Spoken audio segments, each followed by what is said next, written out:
The EU Council imposed sanctions on Russia in response to its full-scale invasion of Ukraine in February 2022. The restrictions were extended after the Russian Federation announced the illegal annexation of the territories of Donetsk, Kherson, Luhansk and Zaporizhia regions. In total, the EU has adopted 12 packages of sanctions against Russia. According to Reuters, EU ambassadors have already approved the 13th package. It will be published in the coming days. About 200 legal entities and individuals have been placed under the restrictions due to their assistance to Moscow in acquiring weapons and involvement in the abduction of Ukrainian children. I welcome the agreement on our 13th sanctions package against Russia. We must keep degrading Putin's war machine. With 2,000 listings in total, we keep the pressure high on the Kremlin. We're also further cutting Russia's access to drones. Ursula von der Leyen, European Commission President, on social network X. Hungary will not block the 13th package of EU sanctions against Russia, Budapest has said. The country will also not block the allocation of €5 billion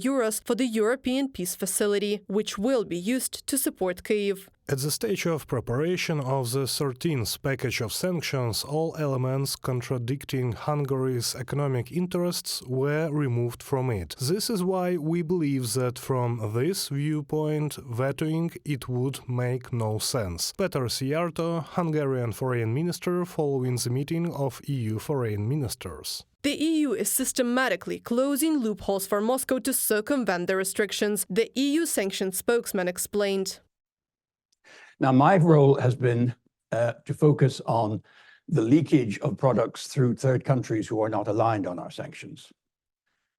What we did was a fairly crude analysis of where trade previously went to Russia, which was now going in unusually large quantities to some other destinations and from those countries to Russia. That was a first list where we thought there were issues of circumvention potentially.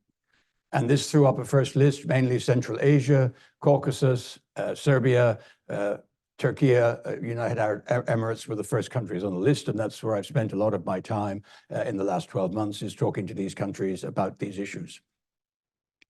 It is important to note that two of those countries, Serbia and Turkey, the French judicial system has made the most significant confiscations since the beginning of Russia's full-scale war against Ukraine, the Le Monde newspaper has reported. According to the newspaper, a Paris court has arrested a Gazprom villa worth €120 million. According to the document, it belongs to Russian-Armenian businessman Samvel Karapetyan, but the Paris prosecutor's office is sure that its real owner is a subsidiary of the Russian oil and gas giant Gazprom. Reported by Anastasia Tarnavska, Krystyna Dombrovska, UATV News.